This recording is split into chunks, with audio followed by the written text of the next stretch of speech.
Nakakapagtaka, no? May mga negosyong nagsimula sa maliit na puhunan pero mabilis lumago, habang ang iba na malaki ang kapital ay hindi nagtatagal at nagsasara. Ang sikreto kasi ng tagumpay sa negosyo ay hindi lang sa puhunan, nasa tamang diskarte, consistency at disiplina. Welcome kaibigan! Kung gusto mong matutunan kung paano maging successful ang maliit mong negosyo kahit limitado ang puhunan mo, para sa iyo ang video na ito. Ngayon, pag-uusapan natin ang mga simpleng tips at practical na diskarte na makakatulong para mapalago ang iyong maliit na negosyo at maiwasan ang pagkalugi. Bago tayo magpatuloy, paki-like naman ang video at i-click na rin ang notification bell para wala kang ma-miss na mga tips, kaalaman na makakatulong sa iyong negosyo at paghawak ng pera. Narito ang ilang tips para magtagumpay sa maliit na negosyo at maiwasan ang pagkalugi. Panoorin hanggang dulo. Una, piliin ang negosyong alam mo at kaya mong palaguin. Dahil mas madali itong patakbuhin at i-manage. Kapag may alam ka sa produkto o serbisyo, mas mabilis kang makakaisip ng diskarte, maiiwasan ang pagkakamali, at mas mataas ang chance na lumago ang kita. Mas mainam ang maliit pero kabisado mo kaysa malaki pero hindi mo alam patakbuhin. Pangalawa, ang tamang paggamit ng puhunan. Maraming nagsisimula pa lang sa negosyo ang agad na inuubos ang kanilang puhunan sa dekorasyon o mga gamit na hindi naman kailangan. Mas mabuting magtipid muna habang nagsisimula at ituon ang puhunan sa mga bagay na direktang makakatulong para lumago ang negosyo. Tandaan, mas mahalaga ang magkaroon ng benta at tuloy-tuloy na cash flow kaysa mag-arbong setup sa umpisa.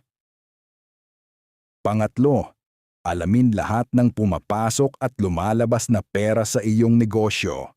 Kasi kung hindi mo alam kung saan napupunta ang pera mo, malaki ang chance na malugi ka nang hindi mo namamalayan. Kaya mahalagang bantayan ang lahat ng cash flow ng iyong negosyo. Pang-apat, huwag paghaluin ang personal at negosyo na pera. Isa ito sa pinakamalaking dahilan ng pagkalugi. Kapag halo-halo ang pera, hindi mo malalaman kung lumalago ba ang negosyo mo o hindi. Panglima, huwag puro utang. Kung maaari, iwasan ang sobrang pag-utang lalo na kung hindi pa stable ang negosyo. Mahirap bayaran ang utang kapag matumal ang benta.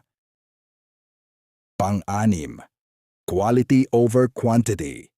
Mas okay ang kaunting produkto pero maganda ang quality kaysa marami pero mababa ang kalidad. Pang-pito, maging consistent.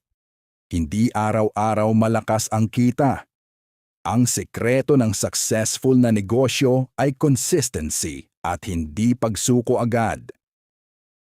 Pangwalo, pag-aralan ang presyo ng produkto.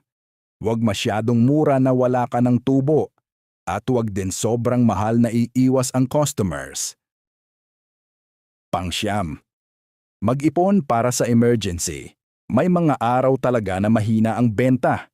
Kaya mahalaga na laging may nakaipon na extra funds para hindi agad bumagsak ang negosyo. Pang-sampo, obserbahan kung anong produkto ang mabenta sa market. Hindi lahat ng produkto ay kikita, kaya mahalaga alamin kung ano ang laging hinahanap ng mga customers. Kapag alam mo ito, mas madali mong mapapalago ang negosyo mo. 11. Alamin kung anong produkto ang laging hinahanap ng customers mo. Kapag laging available ang produktong kailangan nila, mas malaki ang tsansang babalik at babalik sila sa iyo. 12. Magandang pakikitungo sa mga customers. Ang isa sa mga sikreto ng matagumpay na negosyo. Kapag maganda ang serbisyo mo, mas dadami ang iyong suki.